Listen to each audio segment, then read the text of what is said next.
Before there were streaming wars. Before Marvel dominated every screen. Before the internet turned every fandom into a global army, there was one TV show that dared to imagine a future where humanity had reached for the stars. It premiered on September 8, 1966. The ratings were unimpressive. The budget was embarrassingly low. And yet, Star Trek, the original series, became one of the most influential pieces of science fiction ever made, shaping the imagination of scientists, politicians, astronauts, and storytellers for the next 6 decades and counting. But behind the transporter beams and the Vulcan salutes lies a story that almost nobody talks about. A story of near cancellations, budget disasters, rejected pilots, and decisions so strange they almost defy belief. These are 20 weird facts about Star Trek 1966 that you almost certainly didn't know. Number 1. Kirk was almost never the captain. Let's start with the man who almost wasn't there at all. When Gene Roddenberry pitched Star Trek to NBC, William Shatner wasn't even part of the conversation. The network had already fallen for someone else, Jeffrey Hunter, the Hollywood leading man who had played Jesus Christ in King of Kings. Hunter was serious, brooding, and philosophical. He filmed the original pilot as Captain Christopher Pike, and everything Roddenberry wanted seemed to be right there on screen. Then Hunter walked away. The exact reasons remain disputed. Some say his wife advised him that television was beneath a film actor of his stature. Others say he simply lost interest once he understood the constraints of a weekly TV schedule. Whatever the truth, he was gone, and the entire direction of the show changed with him. Enter William Shatner. Bolder, more theatrical, impossible to ignore. The moment he stepped onto that bridge, the soul of Star Trek shifted into something louder, warmer, and more magnetic. Kirk became the beating heart of the series in a way that Pike, brilliant as the character was, probably never could have. The tragedy is that Jeffrey Hunter died just 3 years after the show premiered. He was 42 years old, and he never got to see what Star Trek became. He walked away from one of the most important television franchises in history, and never knew it. Number 2. Spock was supposed to have red skin. The Spock we know almost looked very, very different. Roddenberry's original concept notes described Spock with reddish, almost satanic-looking skin, unsettling, otherworldly, the face of something genuinely alien. Early design sketches leaned hard into this demonic aesthetic. The idea was to make Spock visually disturbing, a creature from another world who the audience would have to work to trust. Then reality intervened. In 1966, most American households still watch television in black and white. Red skin on a monochrome screen would appear dark, nearly black, and the visual connotations of that in the racially charged America of the mid-60s were something the production team couldn't ignore. So they shifted to a greenish-yellow tint. Subtle enough to suggest alienness, light enough to read without issue on monochrome screens. The irony is almost poetic. When the show aired in color, the tint was so faint that most viewers didn't notice it at all. Spock's alienness ended up being carried almost entirely by those pointed ears, and by the extraordinary performance Leonard Nimoy brought to the role. The rest, as they say, is history. Number 3. The transporter was invented to save money. Ask any Star Trek fan to name their favorite piece of fictional technology, and there's a very good chance they'll say the transporter. The ability to disassemble a human being at the molecular level and reassemble them elsewhere. It's one of the most audacious ideas in the history of science fiction. Here's what Gene Roddenberry would probably prefer you didn't know. The transporter wasn't born from visionary storytelling. It was born from a budget crisis. The original plan was to show the crew traveling to planets the old-fashioned way, via shuttlecraft. Land the ship, show the descent, show the approach. It would have looked spectacular. It also would have cost a spectacular amount of money that the production simply didn't have. The solution the team landed on was elegant in its cheapness.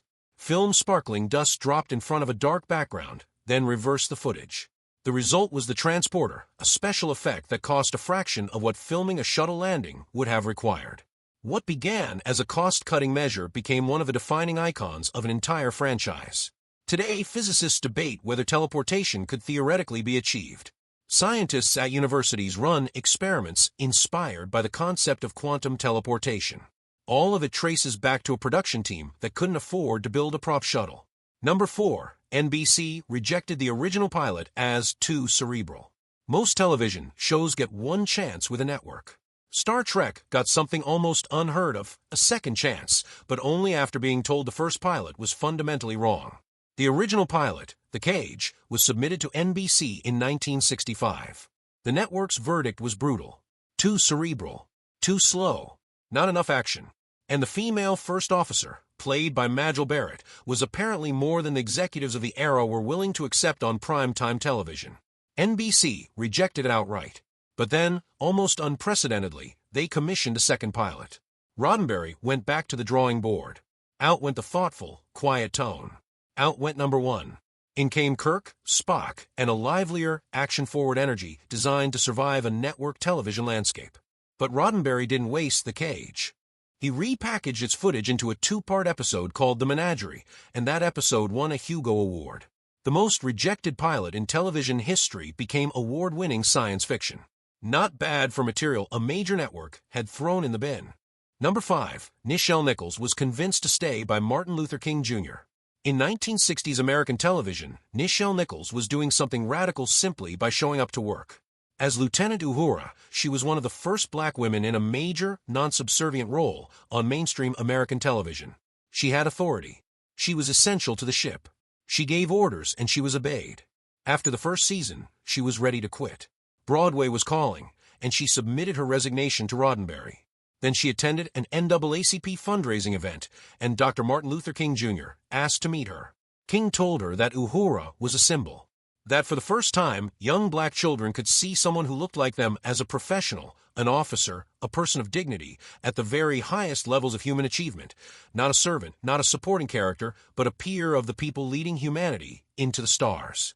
She withdrew her resignation the next day. She later called that conversation one of the most defining moments of her life. And it's worth sitting with what it means. One of the most iconic characters in television history almost disappeared after season 1, saved by a conversation at a fundraiser. Number 6. Leonard Nimoy was deeply uncertain about playing Spock. Today, Nimoy and Spock are so completely synonymous that it's almost impossible to imagine one without the other. But in the early days of production, Nimoy wasn't sure the character would work, or whether he even wanted to play it. His concern was the ears. The pointed ears, the greenish skin, the alien features. He worried they would make Spock look like a monster. A freakish villain rather than a hero the audience could follow. He feared being typecast, reduced to a novelty act in a rubber costume, defined forever by prosthetics rather than craft. He also struggled with the emotional flatness the role demanded. Nimoy was a trained, deeply expressive actor. Playing a being who had systematically suppressed all emotion required him to completely rewire his instincts, to find depth and humanity in stillness, in the tiniest shift of an eyebrow, in the space between words. What changed everything was the audience. Viewers didn't see a monster. They saw warmth beneath the logic, pain beneath the stoicism, something profoundly human in the character who was least human of all. Nimoy later wrote 2 autobiographies. The first was titled I Am Not Spock. The second, published years later, was I Am Spock. The journey between those 2 titles tells you everything you need to know about what the role ultimately meant to him. Number 7. The interracial kiss almost didn't make it to air. On November 22, 1968, Kirk and Uhura shared a kiss, widely cited as one of the first interracial kisses ever broadcast on American primetime television. It was a moment that drew a line in the cultural sand. What you might not know is how hard the network fought to stop it. NBC demanded the scene be rewritten so that the kiss was forced, compelled by telekinetic aliens, not chosen by the characters. The reasoning was calculated. By making the kiss involuntary, Southern television affiliates would have covered to dismiss it. It wasn't a real kiss. It was alien mind control. Shatner and Nichols had other ideas. They deliberately flubbed the takes where they kept their heads apart, making those takes unusable, forcing the director to use the footage where they turned toward each other. The network got its disclaimer. The actors got their moment. Nichols later recalled receiving a letter from a white Southerner who said that the scene had made him question everything he believed. One kiss, on a low-budget science fiction show, changed a man's life. Number 8. The show was saved twice by fan campaigns. Star Trek was never a massive ratings hit. After the first season, NBC began making noise about cancellation. After the second, the noise got significantly louder. What happened next had essentially no precedent in television history. Fans organized. Estimates suggest over 1 million pieces of correspondence flooded NBC's offices across the 2 campaigns. Petitions circulated on college campuses. Fans marched outside NBC's headquarters in New York. This was a fan base with no internet, no social media, no digital infrastructure of any kind, and they moved mountains with typewriters and postage stamps. It worked. Twice.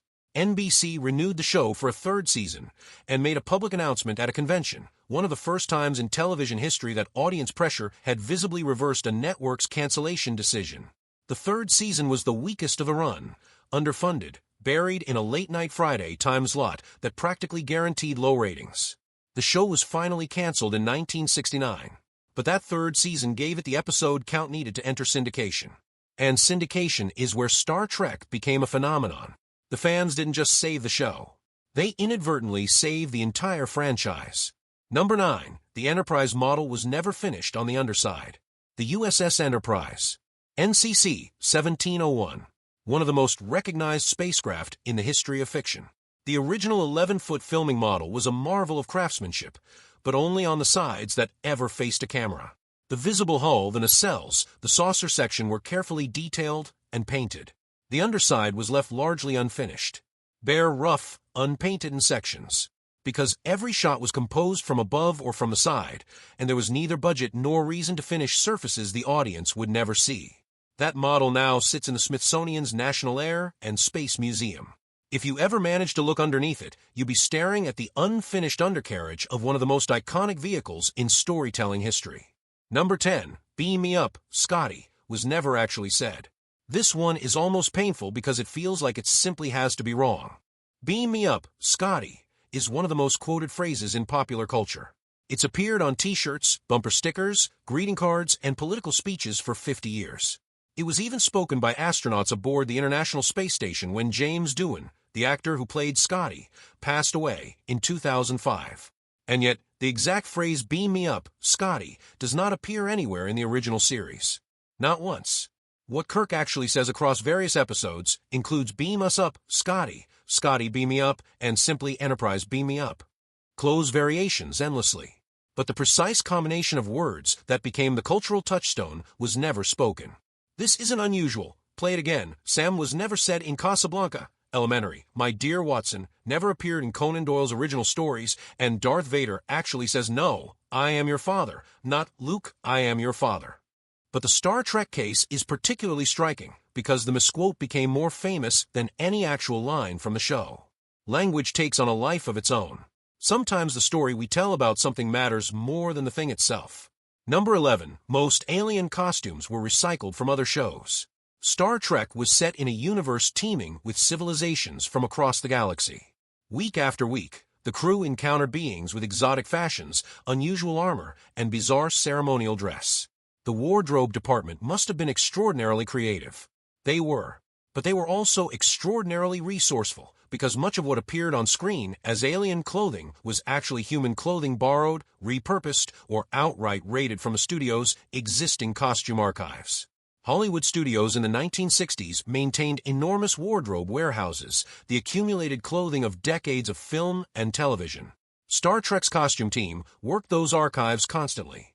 Roman togas became alien ceremonial robes.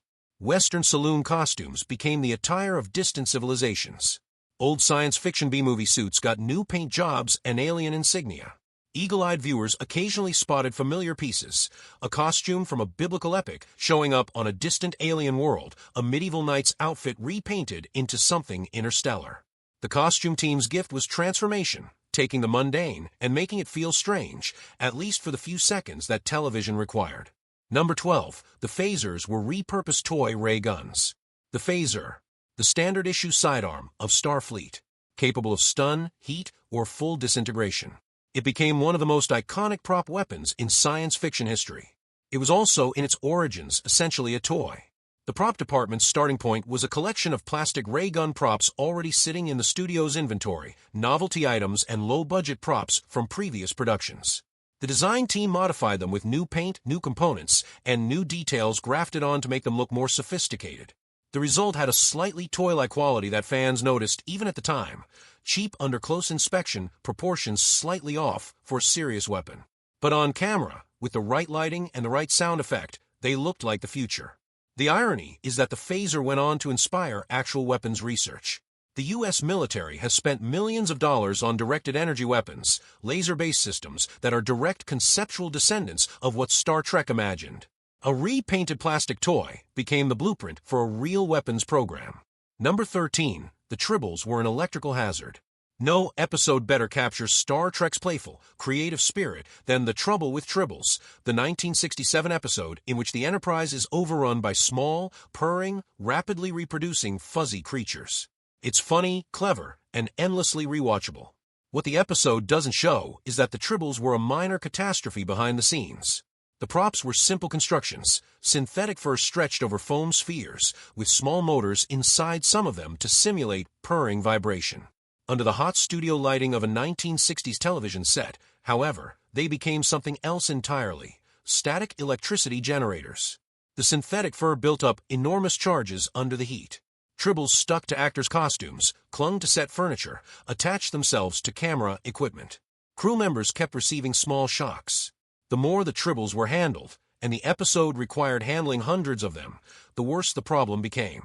The production team had to develop methods for discharging the props between takes and carefully managing how long they sat under the lights before filming. All so that an episode about cute fictional animals could be completed without electrocuting the cast. Number 14. The red shirt trope was born here. If you've spent any time in geek culture, you know what a red shirt is. The disposable character. The anonymous crew member who beams down to the planet with the main heroes and is dead within 5 minutes. The sacrifice that demonstrates danger without threatening anyone the audience actually cares about. Star Trek didn't invent the concept of the expendable supporting character, but gave the trope its name and its visual language. In the show's color-coded uniform system, red uniforms were worn by the engineering and security departments, the crew members most likely to be sent into dangerous situations. And those crew members, when they appeared as minor characters on away missions, did have a statistically alarming tendency to die. Fan analysis suggests red shirt characters made up a disproportionate share of on-screen deaths across the series. The show never acknowledged this pattern explicitly. No character ever says, "Don't wear the red shirt." It was a visual grammar the audience absorbed unconsciously, episode by episode, until it became a cultural shorthand that outlasted the show by decades. Today, red shirt appears in storytelling discussions, corporate training materials, military analysis, and academic papers on narrative structure. Number 15. The Klingon were not the main villains. Ask someone to name the main villains of Star Trek, and almost everyone will say the Klingon. The warrior race. The honorable enemies. The rivals who eventually became allies. They're so deeply associated with the franchise that it's hard to imagine one without the other.